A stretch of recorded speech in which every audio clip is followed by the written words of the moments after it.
Good morning and welcome to Mental Health Monday, part 25. And my name is Steve Reed. I'm pastor at H2O Church in Orlando and a licensed mental health counselor. And this is a place where we take bite-sized pieces of mental, spiritual, and emotional health and we grow in awareness, because awareness leads to movement and movement can lead to freedom. And it is for freedom that Christ set us free. So this is two things about this morning. One is this is the last Mental Health Monday that we will film from here on my wife's and my backyard oasis, because by Friday we won't own this house anymore as long as everything goes according to plan. And so we will be mobile for about 3 or 4 weeks after that, and then hopefully we will be closing on a new home closer to downtown, which we're really excited about. So second thing about today is that it is probably one of the damper outside days I've experienced in a long time. So damp that my notes don't even crinkle. It's their paper, they don't even crinkle when you move them. It's very damp. So if I'm needing to shuffle and wiggle my sheets around a little bit more, my notes, than normal, that's why. So we have been going through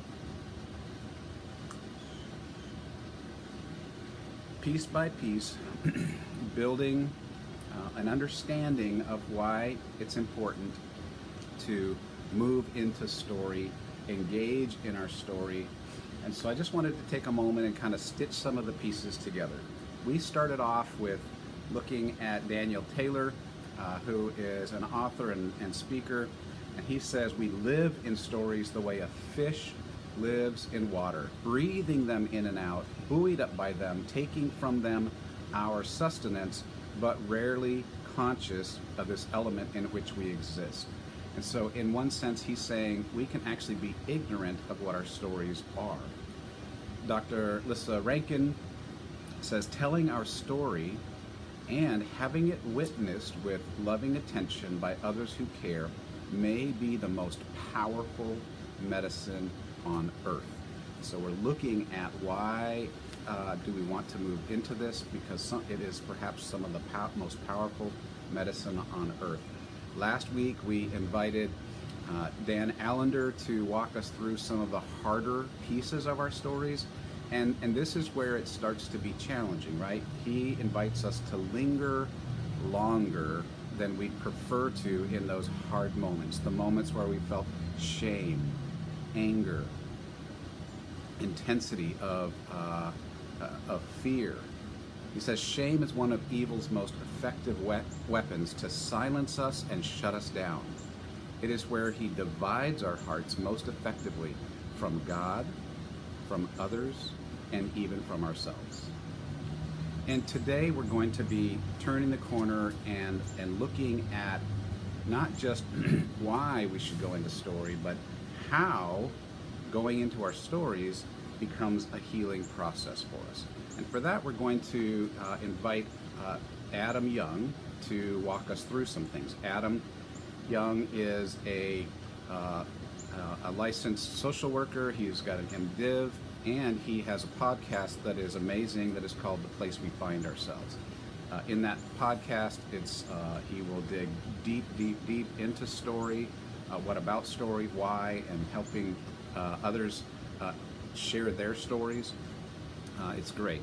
And so we've heard from Daniel Taylor that we can be ignorant of our stories because we're so much in them. We've heard from Lissa Rankin that through understanding and telling our own story and having it witnessed, we can engage really powerful medicine. We've allowed Dan Allender to entice us to linger longer, and now we want to know why and how. Okay, so we sort of know some of the why because this can be healing for us, but how does it end up healing? Because we're talking about moving into some pain, and going into pain is painful. And so Adam Young invites us, he says there's 2 reasons that reflecting on our story promotes healing. We have a healthy brain, he says, depending on how much It's connected. One part of the brain is connected to other parts. And reflecting on our story and sharing our story and hearing an attuned response to our story, all three of those pieces connects neural networks that were previously separated. So what Adam Young is saying is that the more our brain has become separated because of trauma or wounding or pain, that one part of the brain is not connecting with another part of the brain, that gives us problems. And so this process of connecting in story, both us engaging in our story, us sharing our story with a connected other, and even hearing their response, all of those are things that help us. So he invites us to recognize that there's left brain, right brain connections. When we experience harm, our thoughts on our left brain become disconnected from our emotions on our right brain. Telling our stories requires our brain to reconnect the thoughts about the story with the feelings about the story, right brain, especially if we're staying congruent and connected as we're doing that. You ever noticed when, especially at the first time around, when we tell about our harmful stories, that we tend to either report them, remaining just kind of aloof from them, kind of like a newspaper, or we can get overwhelmed by them. And that's really a challenge, because that's a sign that we're not connected. Telling our stories and remaining emotionally connected to it is healing, because it leads to what neurochemists call integration. And Adam Young invites us to recognize it's what the Bible calls shalom, peace. Everything where it should be, the way God designed it to be. And so telling our story and beginning to make those neural connections left to right is a healing process for us. And then he talks about connecting top to bottom. Top, this is the place where we think and we reason. This is our prefrontal cortex, our cortical brain. And then the bottom, or the lower and deeper part, is our limbic brain. Okay, that's where the amygdala, the hippocampus, all of the limbic brain, that's what triggers fight or flight. And at first, when we engage our stories or when they're triggered by current things in our world, our limbic brain says, this is really bad, really, really bad. We might even feel that shame, fear, rage that our brain remembers from long ago, and it says, stop thinking about this, stop going this direction, just stop. But engaging in our stories and allowing our brain, our cortical brain, to connect with our limbic brain takes away that intensity, and it helps heal. The more fluidly we are connected in our brain, one part of our brain to another, the more healing has occurred. And so then he asks the question, okay, what about talking to somebody else, telling my story to somebody else? Do I really have to? Do I have to tell my story to someone else? He says yes.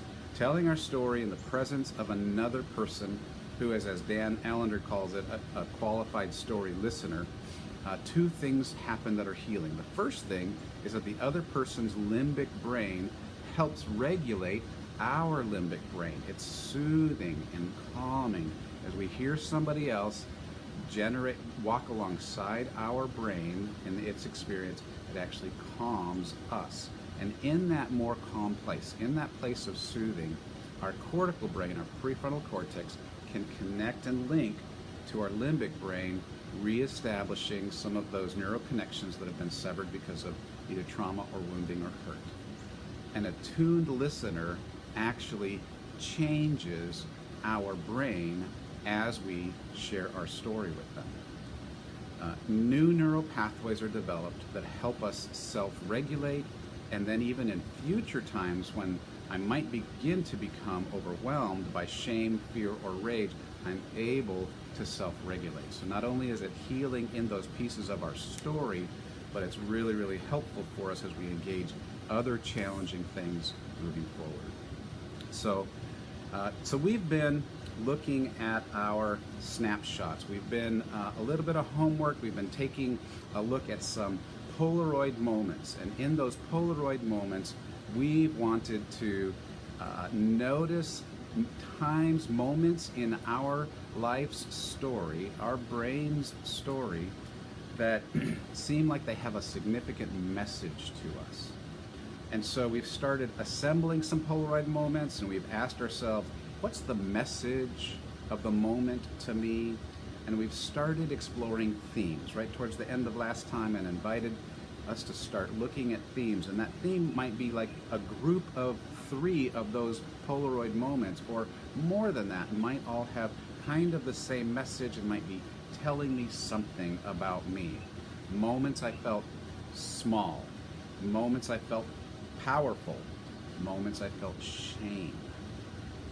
Grouping those moments together into a theme is part of helping our brain tell the story. There were these moments as I came along that I felt voiceless or powerless. They had a significant impact on me. So today I'd like to invite you to begin noticing the but then moments. So we have a theme going along. This was going on and developing a story in my brain, but then something happened. We call that a plot twist moment. But then something else started to emerge. So I've shared with you a moment in one of my moments that I call Brussels sprouts. And Brussels sprouts taught me that I have no voice, that even in the face of shame, if I'm going to do something that feels even shameful, I still have no voice. And many other moments told me I was easily ignored, and important things to me just weren't that important to other people. But then Mrs. Hill, my 4th grade teacher, affirmed me. And also, a friend was helped by me. And I began to believe that I'd been lied to by my story. The story my brain came up with as a result of those earlier experiences I had. But then is a transformative moment.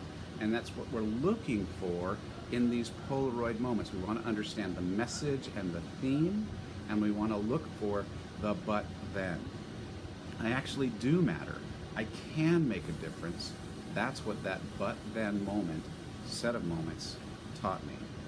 As a matter of fact, if you're here today listening alongside, maybe this is a but then moment for you.